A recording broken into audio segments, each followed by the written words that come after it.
قل يا عبادي الذين أسرفوا على أنفسهم لا تقنطوا من رحمة الله إن الله يغفر الذنوب جميعا إنه هو الغفور الرحيم سبحان ربك رب العزة عما يصفون وسلام على المرسلين والحمد لله رب العالمين اللهم صل على سيدنا محمد وعلى آل سيدنا محمد وبارك وسلم۔ اللہ رب العزت کے دو صفاتی نام ہیں، ایک رحمان اور دوسرا رحیم۔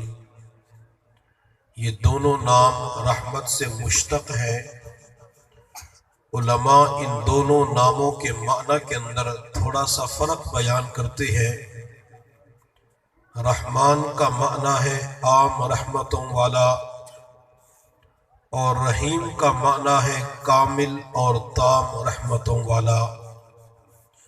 یا دوسرا فرق یہ بیان کرتے ہیں کہ رحمان کا تعلق دنیا کے ساتھ ہے، یعنی دنیا کے اندر اللہ تعالی اپنے بندوں پر رحم فرماتے ہیں، اور رحیم کا تعلق آخرت کے ساتھ ہے، یعنی آخرت میں اللہ تعالی اپنے بندوں پر رحم فرمائیں گے۔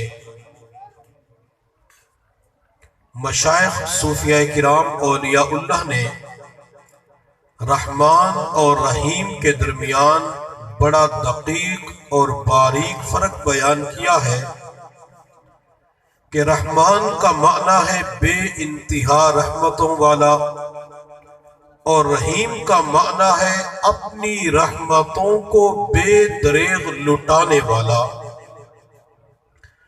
جس طرح اللہ تعالی کی رحمتوں کی کوئی انتہا نہیں، اسی طرح اللہ رب العزت کی رحمتوں کے لٹانے کی کوئی انتہا نہیں۔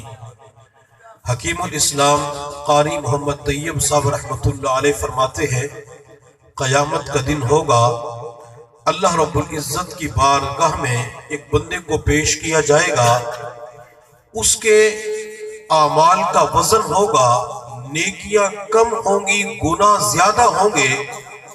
اللہ رب العزت فرمائیں گے فرشتوں اس بندے کو جہنم میں لے جاؤ۔ جب فرشتے اسے پکڑ کر جہنم کی طرف لے کے جا رہے ہوں گے، یہ ایک قدم آگے جائے گا تو پیچھے مڑ کے دیکھے گا، آگے بڑھے گا دوبارہ پیچھے مڑ کے دیکھے گا۔ فرشتے حیران ہو کر عرض کریں گے، اللہ یہ آپ کا عجیب بندہ ہے جو بار بار پیچھے مڑ کے دیکھ رہا ہے۔ اللہ رب العزت فرمائیں گے، میرے بندے تو بار بار پیچھے مڑ کے کیوں دیکھ رہا تھا؟ تو بندہ عرض کرے گا، اللہ میں نے دنیا کے اندر علماء سے اولیاء اللہ سے سنا تھا کہ اللہ تعالیٰ کی رحمت بہت وسیع ہے، اللہ میں آپ کی وسیع رحمتوں کے انتظار میں تھا کہ آپ کی وسیع رحمتوں کا مظاہرہ کب ہوتا ہے۔ میرا اللہ فرمائے گا، میرے بندے کیا اس وقت بھی آپ کو میری رحمتوں کی امید ہے؟ جی اللہ آپ کی رحمتوں کی امید ہے، اس لیے بار بار پیچھے مڑ کے دیکھ رہا تھا۔ میرا اللہ فرمائے گا، اچھا میرے بندے میرے فضل و کرم سے جنت میں داخل ہو جا۔ ایک اور بندے کو پیش کیا جائے گا، گناہ زیادہ ہوں گے، نیکیاں تھوڑی ہوں گی۔ اللہ رب العزت فرمائیں گے، فرشتوں اس بندے کو جہنم میں لے جاؤ۔ جب فرشتے اسے پکڑ کر جہنم کی طرف لے جانا چاہیں گے تو یہ بندہ فرشتوں سے جان چھڑا کے آگے آگے بھاگنا شروع کر دے گا۔ فرشتے حیران ہو کر عرض کریں گے، اللہ یہ آپ کا عجیب بندہ ہے جو ہم سے آگے آگے بھاگ بھاگ کے جہنم کی طرف جا رہا ہے۔ اللہ رب العزت فرمائیں گے، میرے بندے کیا تجھے جہنم سے ڈر نہیں لگتا؟ جہنم آگ، سانپ اور بچھو کا گھر ہے۔ تو بندہ عرض کرے گا، جی اللہ میں اچھی طرح جانتا ہوں۔ میرا اللہ فرمائے گا، اچھا پھر بھاگ بھاگ کے کیوں جا رہا تھا؟ تو بندہ عرض کرے گا، اللہ میں نے دل کے اندر سوچا کہ دنیا کے اندر بے شمار مرتبہ آپ کے حکموں کی خلاف ورزی کی، چلو آج تو آپ کا حکم مان لیتا ہوں، اللہ میں آپ کے حکم کی تعمیل میں جلدی کر رہا تھا تاکہ تو مجھ سے راضی ہو جائے۔ میرا اللہ فرمائے گا میرے بندے کیا اس وقت بھی آپ کے دل میں میرا حکم ماننے کا جذبہ موجود ہے؟ جی اللہ جذبہ موجود ہے، اس لیے تو بھاگ کے جا رہا تھا۔ میرا اللہ فرمائے گا اچھا میرے بندے میرے فضل و کرم سے جنت میں داخل ہو جا۔ اس اللہ کی رحمتوں کے لٹانے کی کوئی انتہا نہیں۔ وہ اللہ اپنے بندوں کے اوپر 70 مئو سے بڑھ کے پیار کرنے والا ہے۔ بخاری شریف کی روایت ہے، میرے محبوب صلی اللہ علیہ وسلم نے ارشاد فرمایا قیامت کا دن ہوگا، ایک بندے کو اللہ کی بارگاہ میں پیش کیا جائے گا، اس کے کچھ گناہوں کا وزن ہوگا۔ اللہ رب العزت اس بندے کے کچھ گناہ پھر بندے کے اوپر ظاہر فرمائیں گے، میرے بندے تو نے یہ گناہ کیا تھا، فلاں گناہ کیا تھا، یہ کیا تھا۔ تو بندہ اس وقت اقرار کرے گا جی اللہ میں نے یہ گناہ بھی کیا تھا، وہ بھی کیا تھا۔ جب بندہ اپنے گناہوں کا اقرار اور اعتراف کرے گا، بندہ سوچے گا میری ہلاکت یقینی ہو چکی ہے، جہنم میرا مقدر بن چکی ہے۔ اللہ تعالیٰ جب بندے کو پریشان دیکھیں گے، میرا اللہ فرمائے گا میرے بندے تو نے دنیا کے اندر سچی توبہ کی تھی، اس سچی توبہ کے اوپر میں نے تیرے ان گناہوں کو نیکیوں کے اندر تبدیل فرما دیا۔ تو بندہ عرض کرے گا اللہ میرے بہت سارے گناہ تو ایسے ہیں جن کا آپ نے تذکرہ نہیں کیا، اللہ اب تو ان کا تذکرہ ہونا چاہیے۔ آپ نے وعدہ فرما لیا کہ گناہوں کو نیکیوں کے اندر تبدیل کر دیا جائے گا۔ میرا اللہ فرمائے گا میرے بندے تیری سچی توبہ کے اوپر مجھے اتنا پیار آیا، میں نے ان گناہوں کو پہلے ہی سے نیکیوں کے اندر تبدیل فرما دیا۔ اللہ تعالیٰ اپنے بندے کی توبہ کے اوپر بڑا خوش ہوتے ہیں۔ مشکات شریف کی روایت ہے، میرے محبوب صلی اللہ علیہ وسلم نے فرمایا جب کوئی گناہگار بندہ اللہ کے سامنے سچی اور سچی توبہ کرتا ہے، زبان سے کہتے اللہ میری زندگی کے گناہوں کو معاف فرما، اللہ مجھے بخش دے، اللہ میری مغفرت فرما، تو اللہ کو بندے کے اوپر پیار آ جاتا ہے، اللہ بندے سے خوش ہو جاتے ہیں۔ کتنا خوش ہوتے ہیں؟ میرے محبوب صلی اللہ علیہ وسلم نے ارشاد فرمایا کوئی بندہ اپنی اونٹنی کو لے کے سفر پہ جا رہا ہوتا ہے، یہ اونٹنی اپنے مالک سے رسی چھڑا کے آگے آگے بھاگنا شروع کر دیتی ہے۔ مالک اپنی اونٹنی کو پکڑنے کے لیے پیچھے بھاگتا ہے، لیکن اونٹنی کی رفتار تیز ہوتی ہے، اونٹنی کو پکڑ نہیں سکتا۔ مالک تھک ہار کے زمین پر بیٹھ جاتا ہے، اسے شدت کی پیاس لگی ہوتی ہے، قریب کوئی پانی کا نام و نشان نہیں ہوتا، حتیٰ کہ پیاس کی شدت کی وجہ سے بندے کے اوپر غشی کا دورہ پڑتا ہے، بندہ بے ہوش ہو جاتا ہے۔ جب کافی دیر کے بعد اس کی آنکھ کھلتی ہے تو کیا دیکھتا ہے؟ بھاگی ہوئی اونٹنی سامان سمیت پلٹ کے واپس آ چکی ہے۔ یہ بندہ اٹھ کے بھاگ کے فوراً رسی کو پکڑ لیتا ہے اور اتنا خوش ہوتا ہے، بندہ خوش ہو کے یوں کہتا ہے اللہم انت عبدی وانا ربک، اللہ تو میرا بندہ ہے اور میں تیرا رب ہوں۔ میرے محبوب صلی اللہ علیہ وسلم نے فرمایا یہ بندہ زیادہ خوشی کی وجہ سے الفاظ پہ غلط کر بیٹھتا ہے، کہنا تو یوں چاہیے تھا اللہ تو میرا رب میں تیرا بندہ، لیکن بندے کو خوشی اتنی ہوتی ہے یوں کہتے اللہ تو میرا بندہ میں تیرا رب۔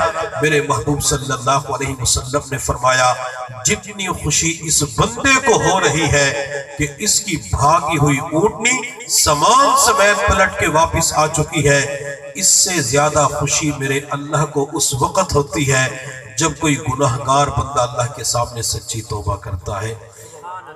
جے میں ویکھاں اپنے عملاں ول تے کچھ نہیں میرے پلے، جے میں ویکھاں اپنے عملاں ول تے کچھ نہیں میرے پلے، ربا جے میں ویکھاں تیری رحمتاں ول تے بلے بلے، جے تو عدل کرے تے تھر تھر کمبن اچیا شانہ والے، جے تو فضل کرے تے بخشے جاون میں جائیں وی منہ کالے۔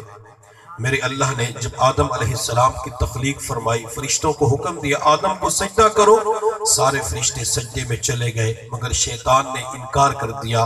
اللہ رب العزت کو غصہ آیا، میرے اللہ نے فرمایا فَخْرُجْ مِنْهَا فَإِنَّكَ رَجِيمٌ، نکل جا میرے دربار سے، تو مردود ہے۔ جب شیطان اللہ کے دربار سے نکل رہا تھا، شیطان نے نکلتے وقت قسم اٹھا کے کہا فَبِعِزَّتِكَ لَأُغْوِيَنَّهُمْ أَجْمَعِينَ، اللہ تیری عزت کی قسم میں تیرے بندوں کو گمراہ کروں گا۔ جب شیطان نے مجھے اور آپ کو گمراہ کرنے کی قسم کھائی، اولاد آدم کو گمراہ کرنے کی قسم اٹھائی، تو میرے اللہ کی رحمت کو جوش آیا۔ میرے اللہ نے فرمایا شیطان تو ایک قسم کھاتا ہے، میں رب 3 قسمیں کھاتا ہوں، فَبِعِزَّتِي وَجَلَالِي وَارْتِفَاءِ مَكَانِي، شیطان مجھے اپنی عزت کی قسم، مجھے اپنے جلال کی قسم، مجھے اپنے بلند مرتبے کی قسم، جب تک میرے بندے مجھ سے گناہوں کی معافیاں مانگتے رہیں گے میں اپنے بندوں کو معاف کرتا رہوں گا۔ شیطان تو میرے بندوں سے گناہ کروا کے تھک جائے گا، لیکن میں اپنے بندوں کو معاف کرتے کرتے نہیں تھکوں گا۔ میرا اللہ تو روزانہ اعلان کرتے یا ایوہ الانسان ما غرک بربک الکریم، اے انسان تجھے تیرے کریم پروردگار سے کس چیز نے دھوکے میں ڈال دیا۔ میرے اللہ روزانہ گناہگار کا انتظار کر رہا ہوتا ہے، میرے گناہگار بندے آجا، تیرا رب تیرا انتظار کر رہا ہے۔ جب بندہ اللہ کے دروازے پہ پہنچ گئے، اللہ کے سامنے ہاتھ اٹھا کے یا ہاتھ اٹھائے بغیر اللہ کے سامنے اتنا کہہ دیتے اللہ میری زندگی کے گناہوں کو معاف فرما، تو میرا اللہ یہ نہیں کہتا مجھے جوانی کی عبادت چاہیے، مجھے جوانی کے سجدے چاہیے، پوری زندگی گناہ کرتا رہا، اب کیا کرنے آیا ہے؟ جب بندہ کہتے اللہ پوری زندگی کے گناہوں کو معاف فرما، تو میرا اللہ فوراً کہتے جا میرے بندے میں نے تیری زندگی کے گناہوں کو معاف فرما دیا۔ اور بعض مرتبہ بندہ ایسی سچی توبہ کرتا ہے کہ اللہ تعالیٰ اس سچی توبہ پر بندے کے گناہوں کو نیکیوں کے اندر تبدیل فرما دیتے ہیں۔ اس لیے ہمیں بار بار اللہ کے سامنے توبہ کرنی چاہیے، استغفار کرنا چاہیے، اللہ تعالیٰ بندے کی توبہ کی وجہ سے زندگی کے گناہوں کو معاف فرما دیتے ہیں۔ حضرت حسن بصری رحمت اللہ علیہ درس قرآن دیا کرتے تھے، اللہ کے ولی تھے۔ ان کے درس قرآن کے اندر جہاں مرد شریک ہوتے، خواتین بھی شریک ہوتی تھی، خواتین کے لیے پردے کا انتظام ہوتا تھا۔ ایک عورت شرکت کرتی تھی جس کے خامن کا جوانی ہی کے اندر انتقال ہو گیا، اس عورت کا چھوٹا بچہ تھا، عورت نے اپنے بچے کی خاطر دوسرا نکاح کرنے کا ارادہ ترک کر دیا اور گھر کے اندر بچے کی پرورش کرتی رہی، حتیٰ کہ وقت گزرتا رہا۔ جب یہ بچہ جوانی کی دہلیز پہ قدم رکھتا ہے، اس بچے کو برے دوستوں کی سنگت مل جاتی ہے، برے دوستوں کی محفل مل جاتی ہے، جنہوں نے اس نوجوان کو شراب اور شباب کے کاموں پہ لگا دیا۔ نوجوان شراب پیتا تھا، رات کو بدکاری کیا کرتا تھا۔ ماں کو پتہ چلا، ماں نے بیٹے کو سمجھایا بیٹا ان کاموں سے باز آ جا، اللہ ناراض ہو جاتے ہیں۔ نوجوان کے پر کوئی اثر نہ ہوا، ماں اپنے بیٹے کو لے کر حضرت حسن بصری کے دروازے پہ گئی، حضرت آپ سمجھائے یہ گناہوں کی دلدل کے اندر پھنس چکا ہے، اسے گناہوں کے اوپر توبہ کروا دیجئے۔ حضرت نے کئی گھنٹے اس نوجوان کو سمجھایا، لیکن نوجوان کے اوپر کوئی اثر نہ ہوا، حتیٰ کہ حضرت نے یوں کہہ دیا لگتا یہ ہے اس نوجوان کے دل پر اللہ کی طرف سے مہر لگ چکی ہے، اب یہ کسی نیک بات کو قبول نہیں کرے گا۔ حضرت نے بھی سمجھانا چھوڑ دیا۔ قصہ مختصر، وقت گزرتا رہا، اس نوجوان کے پاس جتنی جائیداد تھی ساری فروخت ہو گئی، بینک بیلنس ختم ہو گیا، ذاتی مکان بھی بیچ دیا۔ پھر اس نوجوان کو ایسی بیماریاں لگی، وقت کے حکماں نے لا علاج قرار دے دیا کہ آپ کا علاج نہیں ہو سکتا۔ ہڈیوں کا ڈھانچہ بن چکا تھا، بستر مرض کے اوپر پڑا ہوا تھا، چہرے کا رنگ پیلا ہو چکا تھا۔ کس نے جا کر ماں کو بتلایا اماں تیرے بیٹے کا آخری وقت قریب آ چکا ہے۔ بوڑھی ماں لاٹھی کا سہارا لیتے ہوئے اپنے بچے کے قریب پہنچی، بچہ چارپائی کے اوپر لیٹا ہوا تھا، آنکھیں بند تھی، ماں بچے کے سرہانے بیٹھ گئی۔ ماں نے بچے کی طرف دیکھنا شروع کیا، بچہ کتنا ہی برا کیوں نہ بن جائے وہ آخر ماں کے لیے لال ہی ہوتا ہے، ماں کے لیے بیٹا ہی ہوتا ہے۔